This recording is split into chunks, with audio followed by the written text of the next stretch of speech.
জীবনের পথে চলতে হলে চারপাশে অনেক মানুষের সঙ্গে দেখা হবে, অনেক রকম কথা কানে আসবে, কখনো কখনো আপনাকে ভিড় ঠেলে এগোতে হবে। এমন সময় আপনি যা করবেন তা হলো ইগনোর।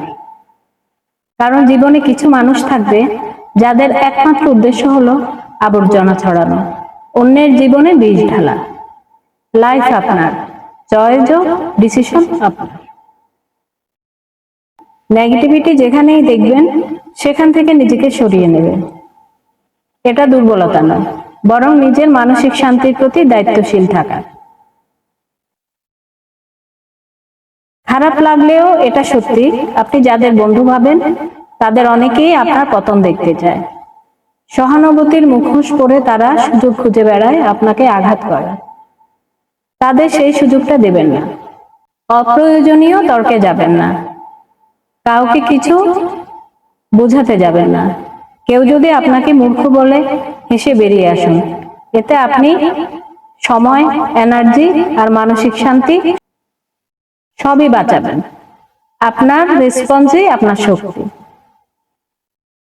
যারা জীবনটা সত্যি বোঝে তারা জানে কাকে রেসপন্স দিতে হয় আর কাকে এড়িয়ে যেতে হয়।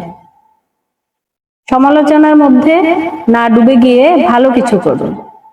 একটা ভালো বই পড়ুন, প্রিয়জনের সাথে সময় কাটান, ঘর সাজান, রং তুলি দিয়ে ক্যানভাসে মনের কথা ফুটিয়ে তুলুন। সিনেমা দেখুন, গান শুনুন, ছবি তুলুন, ব্যায়াম করুন, গাছ লাগান, কিংবা একটুখানি চুপ করে সৃষ্টিকর্তার সাথে সংযোগ গড়ুন। নিজেকে বাঁচান অপ্রয়োজনীয় মানুষের আগ্রাসন থেকে। আপনার জন্য আসল মানুষগুলোকে চিনে নিন। পরিবার, কাছের কিছু বন্ধু বান্ধব যাদের সামনে আপনি আয়নার মতো স্বচ্ছ হতে পারেন, তাদের সঙ্গে আপনার মনের কথাগুলো ভাগ করুন। কারণ তারা আপনার ভালোটা চায়। বাকি দুনিয়াকে জঞ্জাল ভাবুন এবং দরকার হলে ঝেড়ে ফেলুন। সবশেষে মনে রাখবেন, জীবন অনেক সুন্দর, পৃথিবীও অনেক সুন্দর। পথে চলতে গিয়ে আগাছা আর কাটা ঝোপ থাকবে, কিন্তু আপনাকে বেছে নিতে হবে কোনটা পাশ কাটিয়ে এগিয়ে যাবেন। সব কথার উত্তর দিতে নেই, সবকিছু প্রতিক্রিয়াও দিতে নেই। নিজেকে প্রমাণ করার দরকার নেই, শুধু নিজের পথে স্থিরভাবে এগিয়ে যান।